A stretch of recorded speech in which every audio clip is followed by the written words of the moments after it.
So welcome you all.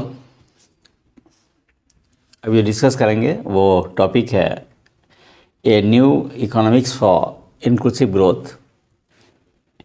It comes under GS paper 3 of UPSC Civils exam. Context is this is based on the book Breaking the Mold,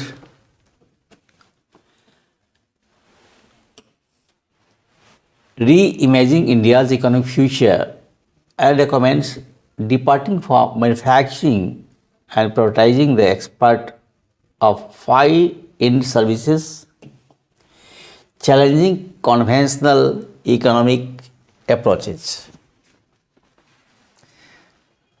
Now come to inclusive growth as defined by OECD and UNDP. So inclusive growth defined by OECD and UNDP refers to a fair economic growth that involves and benefits all segments of society, ensuring equal opportunities and outcomes irrespective of socio-economic factors. Now come to the elements of inclusive growth. Here is the employment generation, environment protection, industrial development, reduction in regional disparities, social sector development, equal distribution of income, poverty reduction, and agriculture development.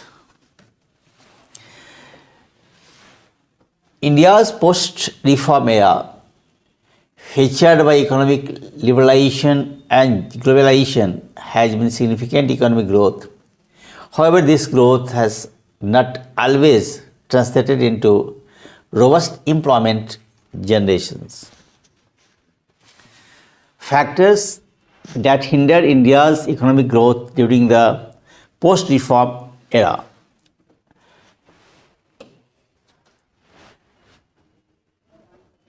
Now the factor is structural issues.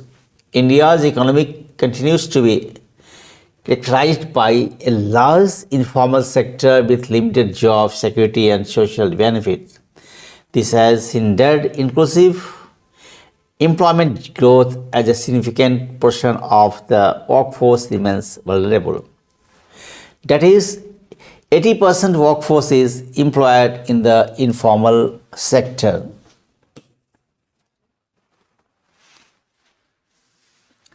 Next, a skill mismatch.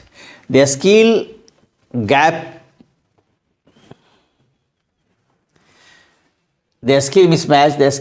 between the education system and industry requirements have led to unemployment among the youth. India's education system often fails to equip students with the practical skills demanded by the job market. That is, only 2.5% of engineers in India possess artificial intelligence skills, while only 5.5% are qualified with basic programming abilities. Next factor, large market regulations. Labor market regulations and inflexibilities have impeded employment growth. Stringent labor laws, although intended to protect workers, can discourage formal job creation, making employers hesitate to hire. Say, for example, the Industrial Disputes Act and other labor laws. Next, come to other technological disruptions. The job market in India is outgrowing traditional job roles with the advent of new age tech, and in the next 5 years 40% of Indian employees will need re-skilling and 60% will need to upskill to be market ready. Next fact is gender disparities. Gender disparities in employment persisted, with women often facing limited access to job opportunities, wage gaps, and social barriers to workforce participation. That is, decline in female labor force participation rate from 34.8% in 1992 to 20.3% in 2020.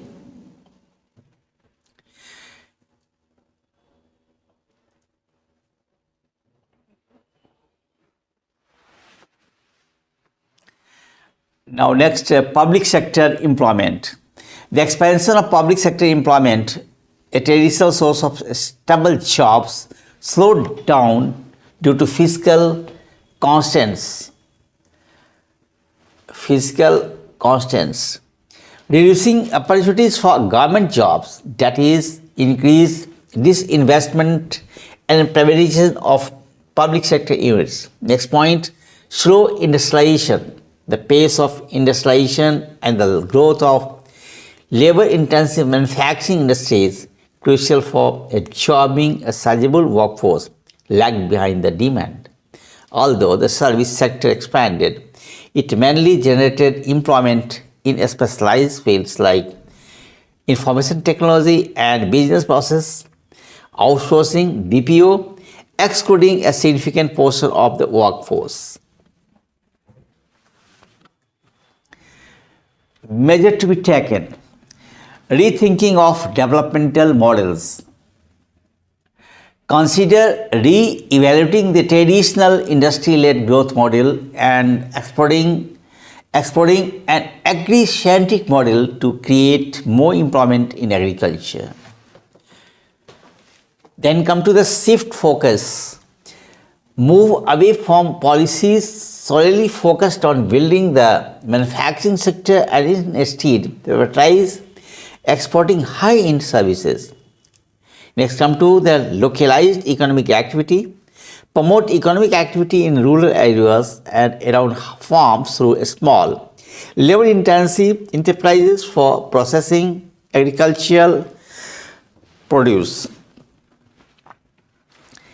Now come to the decentralization of industries. Promote the decentralization of industries to ensure rural areas benefit from development and reduce migration pressure on urban jobs. Next point, equipping education required by industry. Provide education that aligns with market demand, emphasizing vocational and technical education to improve employability. Investment in infrastructure. Invest in infrastructure development which can serve as an engine for job creation. Next point, support a small scale manufacturing. Avoid neglecting the small scale and informal manufacturing sector, recognizing its importance in providing employment opportunities. Next point, cluster development of MSMEs. Encourage cluster development to support job creation in micro, small, medium enterprises, MSMEs, concentrated in specific geographical areas. Something more. The World Economic Forum suggests boosting social inclusion and economic growth through three practices.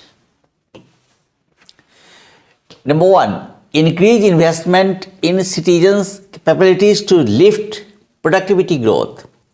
Next point, upgrade national rules and institutions related to work in collaboration with governments, employers' organizations, and workers' organizations. Next point, increase investment in labor-intensive economic sectors with broader social benefits, including sustainable infrastructure, care sectors, rural economy, and education. To conclude, the government has taken various steps to tackle the issue of unemployment. Schemes like Pradhan Mantri Kaushal Vikas Yojana, Apprentice Prosahan Yojana, the National Career Service, etc. are welcome steps in this regard.